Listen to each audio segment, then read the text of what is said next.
Okay, so I am reading the next messages that he sent me. He said, "No, I just happen to know a Christian preacher who was in the occult. He explains about the pentacle and how they would actually slam it into the ground and bring forth spirits. Also, I personally know someone, part of an underground, whatever you call it, who, with her husband, sacrificed their just-born child. Make no mistake, not only did they do this, but many people do these sacrifices. I just give you this example because it's the most direct proof that I have. Other than that, I wasn't aware that the sacrificing situation was a secret. I think they do it in secret, but don't make an attempt to say that they don't do it. Your thought? You say that you wanted sources that explain the difference between Christianity and paganism. Your source is in the pagan religions. Nowhere on the pyramids or in the ancient manuscripts do you find any of the following: virgin birth, December 25th birthday, disciples, crucifixion, resurrection. As I said before, Jesus was not born on the 25th of December either. The fact that you believe videos that say Jesus and Horus were both born on the 25th shows your ignorance. No offense. I found it funny that he said the fact that I believe videos that, like, I'd never stated my beliefs, so I don't know where he jumped to that conclusion, but moving on. Then he says, well, listen, again, it sounds like you know what you're talking about. This is where I base my faith in the crucifixion and resurrection of Christ. I came to that belief based on the evidence we have today for his existence, for the crucifixion and whether or not it really happened, and then based on the evidence for what happened next, after his death. As far as the Gnostic teachings, it's my understanding that they were just wrong. If you can show me some teachings by Jesus, not in the Bible, that line up with the Gnostic view, I'd be happy to learn from it. You say the Bible is not spiritual, but I put it like this. The core of our spirit is pure truth, and when I read the Bible, especially the New Testament, I find complete truth and nothing less. I can't refute anything it says. I can't even argue with it. Just read it and know it's true. If that's not spiritual, then I don't know what is. With its highest teaching being to love the Lord God with all of your strength and all your heart, and to love your neighbors as you love yourself, right? What's more spiritual than that?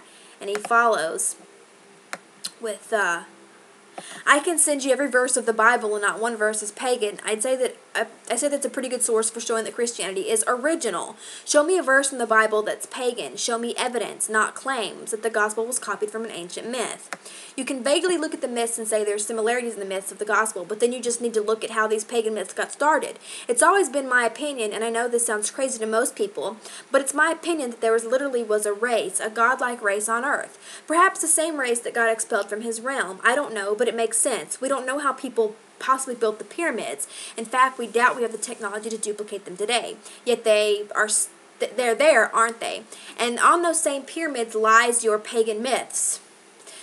Seems to me it was just an attempt to distort God's plan. Let me say this. Bible says the sons of God were on earth in the days of Noah, and they impregnated the women whose offspring were the Nephilim, or giants. We've discovered fossils of these same giants. So if the fossils are real, which I believe they are, then the giants were really here, which means that women really gave birth to Nephilim, which means the women were impregnated by some type of godlike being who was not 100% human. Makes sense to me. The Bible says God flooded the world to destroy the sons of God who were on earth in those days and after. Also, Sumerian tablets speak of the great flood as well. So my whole point is this. I hold the belief that ancient myths were actually started by this godlike race, a race who knew that the gospel was coming, a race that knew about Jesus Christ. I just didn't know God's plan for him.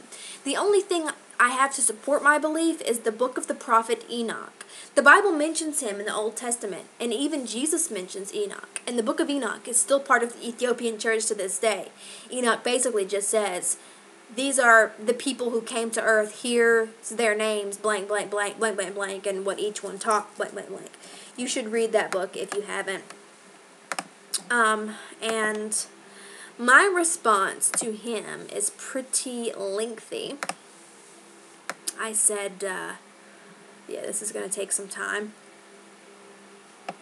I'm going to reply to all your messages here. Many former pagans, Satanists, etc., who have reformed themselves and converted to Christianity, make up wild tales regarding their former faiths. This serves as a tool to prove the evil of those faiths. The most common faiths that are targeted are generally pagan faiths, and of course Satanism and other esoteric and occult faiths. Keep in mind that esoteric and occult both mean secret, hidden. I have studied the occult for years, and there's nothing in any esoteric doctrine that states one should harm others. In fact, the Wiccan reed is a great example of the complete opposite. The reed is not only used in Wicca, it's also a model for many other pagan faiths. However, we all know that people are people and they're very afraid of the unknown. So when people belonging to a Judeo-Christian faith are faced with not only a religion that isn't their own, but one that's highly esoteric, chances are there are going to be tons and tons of misconceptions and downright lies made up about these faiths. This is not to say that people belonging to pagan and esoteric faiths haven't done bad things. However, just because these people have done bad things, it has little to do with their religion. To say that the things they have done are pagan or satanic are wrong. With that same logic, I could use Andrea Yates as an example and say that drowning her kids was a result of her Christianity. I mean, we know she did it because of her beliefs. One could argue and say that she isn't a real Christian, and once again, with that same logic, I would say, well, those pagans or Satanists or occultists weren't really pagans, Satanists, or occultists either.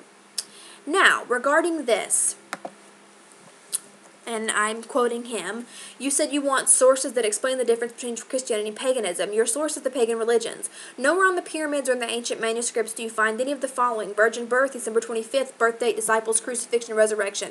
As I said before, Jesus was not born on the 25th of December either. The fact that you believe videos that say Jesus and Horus were both born on the 25th shows your ignorance. No offense. And my response: you're speaking as if the only pagan belief system is the Kemetic belief system. That's not the case. There are many modern pagan religions as well as ancient pagan religions. Not one time did I mention anything about the Kemetic religion specifically.